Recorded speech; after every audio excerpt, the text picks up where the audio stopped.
से आए भैया? मैं देहरादून से आया।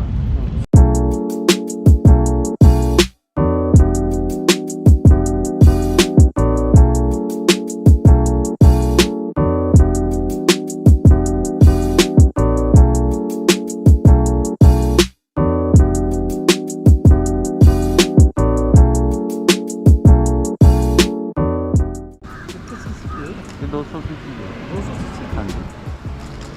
ले तो हाँ ठीक रहती है। 35 अगर सही चला तो 35-40। 200 सीसी की गाड़ी तो गाड़ी टायर भी बड़े हैं। हाँ ये थोड़ी ऑफ रोडिंग के लिए है। तो दोस्तों आज हम जा रहे हैं एक बहुत ही स्पेशल राइड पे। राइड क्या, एक कांवड़ राइड रखी थी मेरी। एक्चुअली 2 कांवड़ करनी होती हैं। तो एक कांवड़ तो मैं लाया था पापा के साथ और उसको हो गए हैं ऑलमोस्ट 10 साल से ज़्यादा भी हो गए हैं। तो हरिद्वार से गंगा जल लेके जाना होता है और वो जहाँ आपने बोला होता है, जहाँ आपने चढ़ाया होता है जल। अब एक कांवड़ रह रखी थी मेरी क्योंकि जोड़ा करना होता है। वो मुझे नहीं पता कि जोड़ा क्यों करना होता है। क्या जोड़ा तो करना ही करना पड़ेगा। तो अगर आपको बताओ तो बताना। सबसे पहले हमने कराया टैंक फुल और ट्रिप करी 0। और ट्रिप कंप्लीट होने के बाद फिर से टैंक फुल कराएंगे। जितना फ्यूल कंज्यूम होगा उसको डिवाइड करके कैलकुलेट करके निकाल लेंगे कि कितना माइलेज जो है बाइक ने दिया। फिलहाल हम निकले हरिद्वार की तरफ, वहाँ पे कांवड़ लेंगे, उसको सजाएंगे। थोड़ा थोड़ा मैंने पढ़ लिया है कि कैसे कैसे लेके जानी है। और ये वीडियो उन लोगों के लिए छोटी सी गाइड भी बन सकती है जो पहली बार कांवड़ लेने जा रहे हैं, क्योंकि मैं भी पहली बार लेने जा रहा हूँ। जब मैं पहले गया था तब तो मुझे कुछ पता नहीं था, सब कुछ पापा मम्मी ने किया था। तो अब मैं फर्स्ट टाइम जा रहा हूँ और मुझे पता भी नहीं है कि कैसे क्या करना होता है, तो नया एक्सपीरियंस रहेगा। फिर गंगा जल लेके हम बढ़ेंगे आगे की तरफ। बिजनौर डिस्ट्रिक्ट में हमारे गुरुजी का आश्रम है, जहाँ मैंने पिछली बार कांवड़ चढ़ाई थी, तो अब की बार भी मुझे वहीं चढ़ानी है। हरिद्वार पहुंचने में तो ज़्यादा टाइम नहीं लगा, 1 घंटा ही। और नॉर्मल ट्रैफिक था, कुछ ज़्यादा ट्रैफिक भी नहीं था। और बाइक भी अच्छी खासी खींच ली। ऑलमोस्ट 55 किलोमीटर जो है अभी तक बाइक चल चुकी है। सबसे पहले लगाया बाइक में जय श्री राम का झंडा और फिर मैं बढ़ा आगे की तरफ। मुझे ढूंढनी थी छोटी वाली कांवड़, वाहन परिष्ठ कांवड़ इसको बोलते हैं, जो मैं लेके जा रहा हूँ अभी। अब कांवड़ सजाने के लिए जो बंदा होता है वो अलग होता है, तो उन्होंने बताया मुझे कि ये कांवड़ सजाते हैं। इनको मैंने अपनी कांवड़ दी और मैं चला गया जल लेने।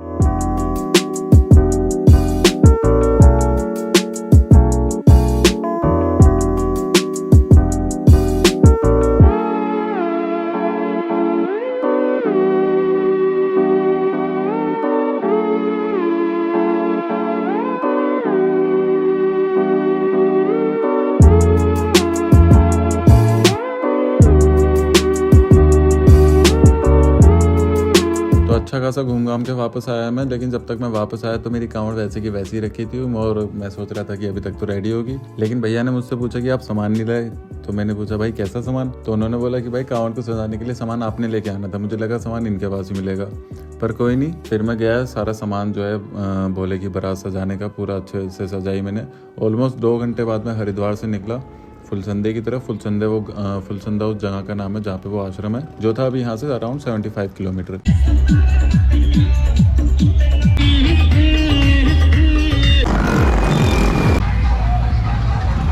चिड़ियापुर में लिया एक छोटा सा ब्रेक मैंने और ये लास्ट कांवड़ रिकॉर्ड ही।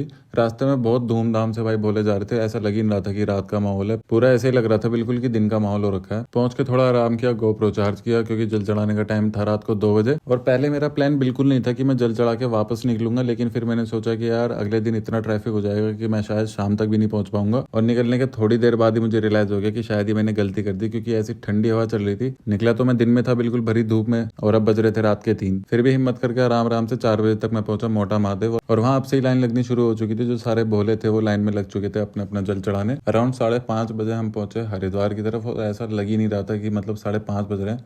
थोड़ा ट्रैफिक मिला, उसके बाद धूमधाम से सारे हर की पौड़ी पे तो बिल्कुल ऐसे मेले जैसा माहौल हो रखा था। बिल्कुल ट्रैफिक में काशीपुर की बस भी दिख गई तो घर की याद आ गई। किसी तरह ट्रैफिक को डॉज करते करते हम निकल गए।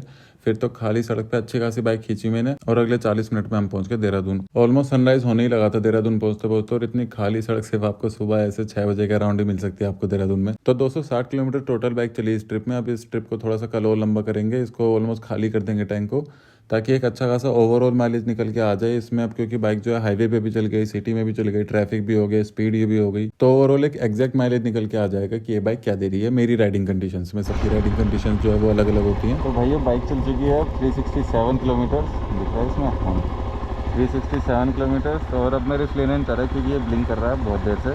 तो इसको अब कराते हैं फुल और देखते हैं क्या माइलेज निकली है बाइक की ओवरऑल।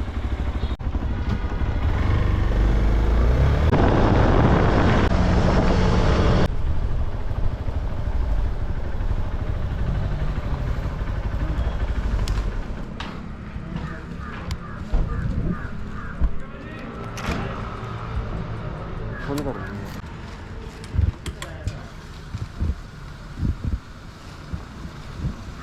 कितने सीसी की है? ये 200 सीसी है। 200 सीसी हाँ जी।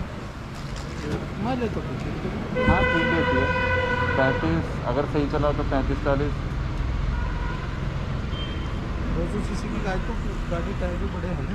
हाँ ये थोड़ी ऑफ रोडिंग के लिए है। हाँ। गाड़ी तो बढ़िया है।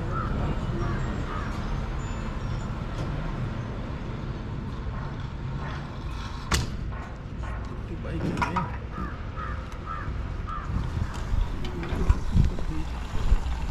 बस नहीं तो बस हाँ ऑनलाइन है। हाँ ऑनलाइन ऋतुराज।